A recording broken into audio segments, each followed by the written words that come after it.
లేదు వాళ్ళ తరపున వాళ్ళు కరెక్ట్గానే ఉన్నారు. బట్ నేను కొంచెం దాంట్లో ఏమో ఒకటి ఎక్స్పెరిమెంట్ ట్రై చేస్తాను. ఎందుకంటే ఓకే, ఇలా ట్రెండ్ జరుగుతూ ఉంది, ఇలా చూస్తున్నారు, ఇది కరెక్ట్ అని అనలైజ్ చేస్తాను as a director, not as a ఫిల్మ్ని అనలైజ్ చేసి అది కాదు.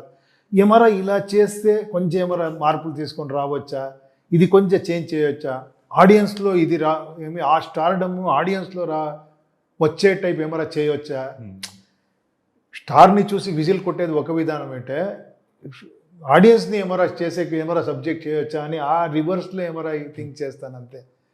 దాన్ని కమర్షియల్గా ఎంత చెప్పొచ్చు అలా ట్రై చేస్తాను సార్. అంటే మీ దృష్టిలో కమర్షియాలిటీ అంటే ఏంటి సార్? డబ్బులు వచ్చేది కమర్షియల్ కదా. అంటే సినిమాలో కమర్షియల్ ఎలిమెంట్స్ అంటే ఏంటి మీ దృష్టిలో? అదే మీరు ఏమంటే మాస్ అంటారు. మాస్ అంటే చూడండి, అక్కడ మీరు చాలా పెద్ద ఇది అడిగారు. ఏమంటే ఇంటెలిజెంట్గా ఫిలం చేసేదా, ఇన్నోసెంట్స్కి ఫిలం చేసేదా అని. ఎండ్ ఆఫ్ ది డే మీరు ఏం చేసిన 2.5 hours ఎన్లైట్మెంట్ ఇచ్చేది ఉంది కదా. 2.5 hours మర్చిపోయి వావ్ అని చెప్పేదే కదా అల్టిమేట్.